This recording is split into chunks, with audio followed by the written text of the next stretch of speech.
The congressional hearing was supposed to be another routine. Hyper-partisan affair, Republicans grandstanding, Democrats pushing back, the usual verbal chaos playing out on C-SPAN. But when Representative Marjorie Taylor Greene, MTG, took the microphone, the entire room braced for fireworks. Across from her sat Representative Jasmine Crockett, poised and focused, flipping through notes with the calm confidence of someone who knew exactly what was coming. The topic of the hearing was ostensibly about oversight of government expenditures. But Greene, never one to stay in her lane, quickly veered into personal attacks and political theater. Her tone sharpened, her volume rose, and within seconds she was red-faced, jabbing her finger in the air.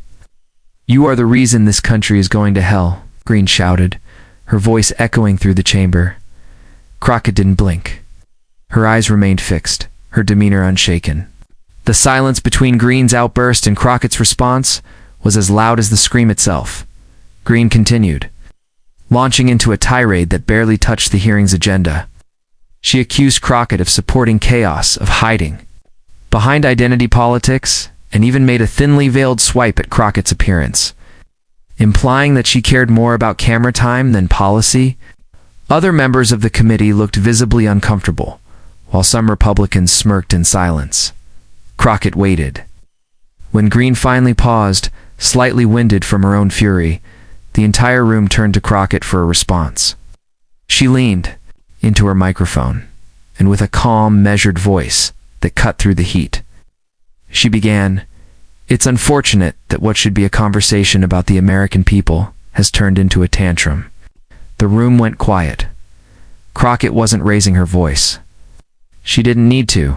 "I'm not here to perform rage," she said. "I'm here to serve, and screaming doesn't change the facts." The contrast between the two women was instantly apparent, one fueled by chaos, the other by clarity. What happened next was a moment that would replay endlessly across social media, news outlets, and late-night television. As Crockett continued, she deconstructed Greene's accusations one by one, not with insults, but with pointed facts and piercing logic.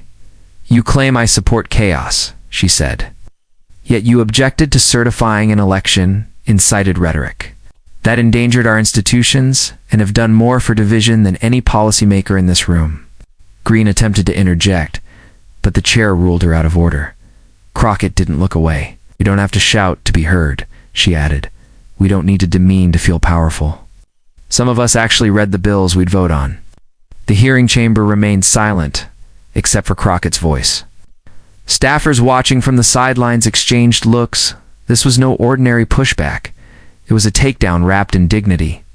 Crockett had turned a screaming match into a masterclass in poise. Outside the chamber, news of the exchange spread like wildfire. Journalists scrambled to clip the moment with headlines that ranged from "Crockett crushes Greene's tantrum" to "Calm wins. Crockett silences chaos." Social media platforms exploded. On TikTok, users set Crockett's response to music, turning it into empowering montages. Twitter, now X, trended with hashtags like #CrockettClapback and #.com over chaos. Even conservatives had to admit she didn't raise her voice, but she controlled the room. Meanwhile, Greene's team went on the defensive, claiming she was passionate and unafraid to speak truth, but the footage painted a very different story.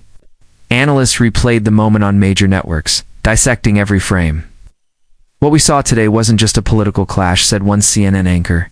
"It was a cultural divide between performative outrage and substantive leadership." Had emerged not only unscathed, but elevated. Her voice now echoing far beyond Capitol Hill. In the days following the hearing, Crockett was flooded with support. Constituents, celebrities, and fellow lawmakers praised her response. Former First Lady Michelle Obama even reposted the clip, captioning it, "Grace under fire is power." Meanwhile, Greene appeared on far-right outlets trying to reframe the narrative, accusing the media of editing her remarks and calling Crockett divisive. But the unedited footage told the story: Greene screaming, Crockett listening, responding, and dismantling the aggression with surgical precision. Political analysts praised Crockett's rhetorical skill. "She didn't just win that moment," said one pundit. "She redefined it." She showed what it means to lead in the face of provocation. Her approval ratings surged.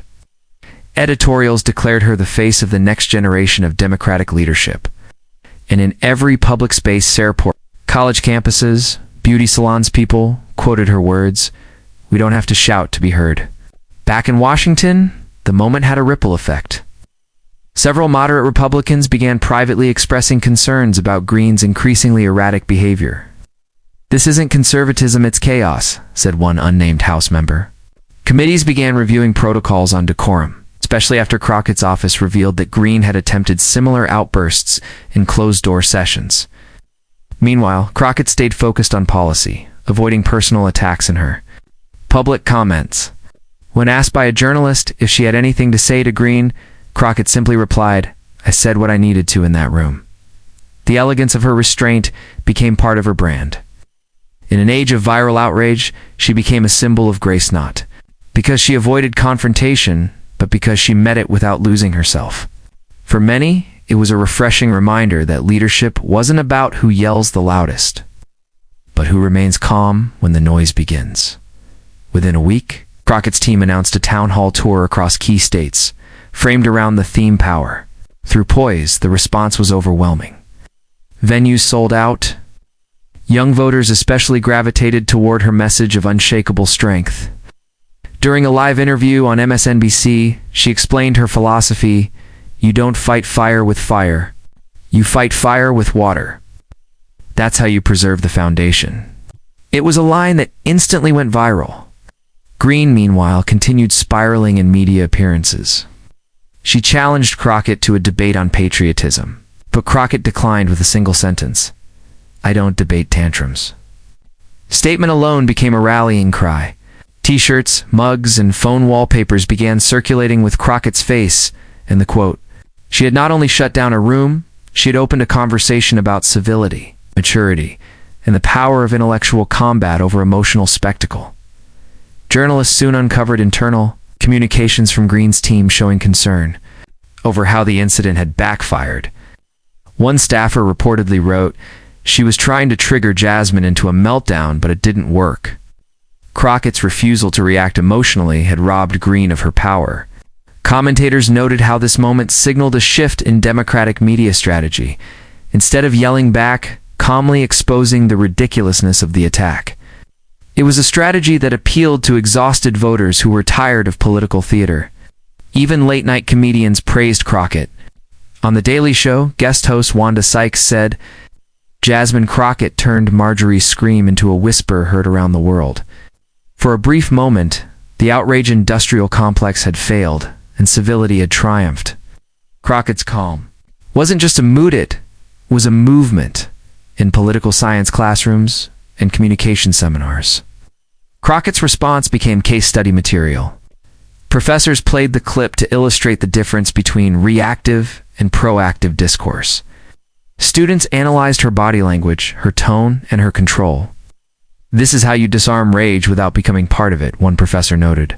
Crockett didn't just win an argument, she demonstrated a skill set often missing from public discourse: emotional intelligence. Her ability to speak calmly while dismantling bad faith arguments resonated deeply in a country weary of noise. Meanwhile, Greene doubled down on her reputation, playing to her base with more inflammatory rhetoric. But every new outburst only reminded people of the moment. She lost control in the woman who didn't. Crockett had walked into a trap and walked out with the room behind her. As the months passed, the moment became legend. Jasmine Crockett's calm reply to MTG's explosive outburst was no longer just a viral moment. It was a cultural reference point. It stood as proof that strength isn't always loud, that dignity is louder than disrespect, and that the future belongs to those who don't flinch when screamed at.